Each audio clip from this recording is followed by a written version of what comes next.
Hey everybody in the family of God, this is quick breaking news right now, Friday happening today, and that is the United Nations just voted to sanction Israel yet again regarding its settlement expansion. First of all, the issue, settlement expansion is the fact that there are so many Jews moving to Israel from all over the world that they need a house to live in.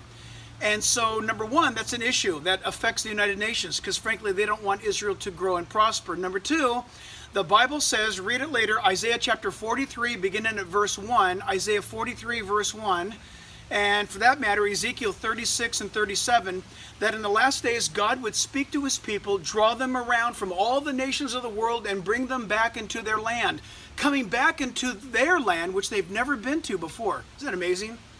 That's what's happening right now. United Nations can't stand that. The next thing I want you to do is look at Joel chapter 3, verse 2. Joel 3, verse 2. Why? Because there God says, because you nations of the world have gotten together to divide up my land and to resist or refuse my people, I'm going to enter into judgment with you. Now here's where and here's why this is an issue today that I wanted to blast to you regarding this announcement.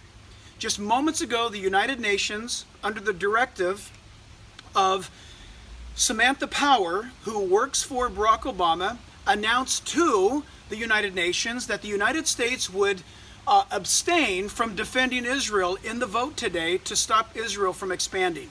Let me make it simple. Obama and his administration has kiboshed, stopped, tried to stop anyway, God's going to win, Israel from expanding. In other words, in the United Nations, we just stood, by not saying anything, we just stood against Israel. This is a serious news-breaking item happening now, but thank God Barack Obama's presidency is down to a number of days. This is a critical moment. Friends, listen, I don't care about your political view on Israel. It's not important. God says, don't mess with my people. He doesn't ask for your opinion. He just says, don't mess with my people. He's not asking us to agree with Israel's political positions. He says, don't mess with my people. And Obama has had a legacy. That's his legacy, by the way. For 8 years, he has put the angst and the grip on Israel. And then finally this. I'm not a prophet, but I can kind of put some things together.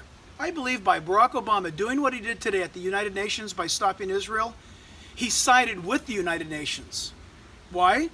Because I believe what he just did today is a handing out, as it were, of his resume to the United Nations. Where's Obama supposed to go now that he's not president? Secretary General of the United Nations. This action today by Barack Obama, in my opinion, let's see if it's true, is none other than his application being handed to the UN saying, make me your UN Secretary General and I'll carry this on. Hey, until next time, God bless you guys. Pray for the peace of Jerusalem and look up. Jesus is coming soon, so let's get ready. God bless.